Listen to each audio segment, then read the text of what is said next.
The girl with the red scarf, a miracle in the snow. The December wind in Chicago didn't just bite. It searched for any lingering warmth to extinguish.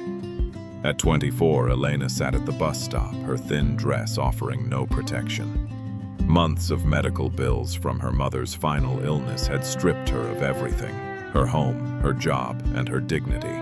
She had sold her last pair of shoes for a meal 3 days ago.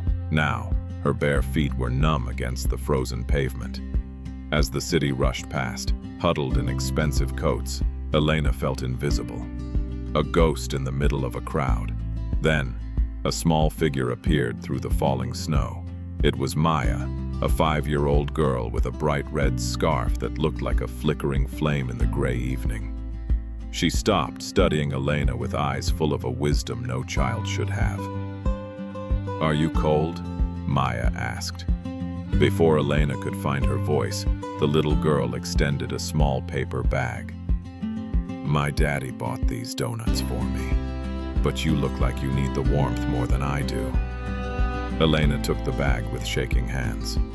The smell of cinnamon and sugar brought tears to her eyes. It wasn't just food. It was the realization that someone finally saw her. Maya's father, Thomas, approached them. He was a man who carried his own quiet shadow of grief. Maya looked up at him and then back at Elena.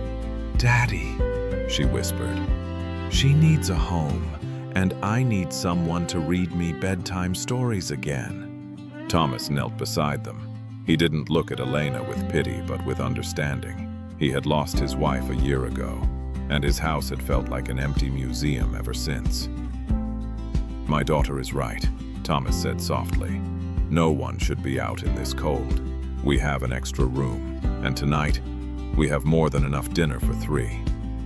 Please, let us help." One night turned into weeks.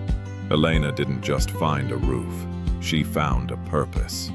She tucked Maya in every night, chasing away the nightmares that had haunted the little girl since her mother passed.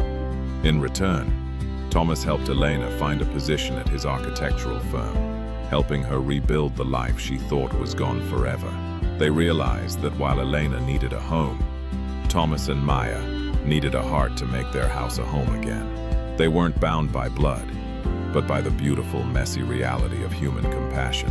Sometimes angels don't have wings. Sometimes they wear red scarves and carry bags of donuts, and sometimes, when we are brave enough to accept a stranger's hand, we find the family we never knew we were missing. If this story touched your heart, please give it a like and subscribe to Kindness in Life. Our mission is to remind the world that no matter how dark the night, a single act of kindness can start a fire. Don't forget to share this video with your friends and family. You never know who might need a little hope today. Thank you for being part of our community, and remember, keep spreading the light.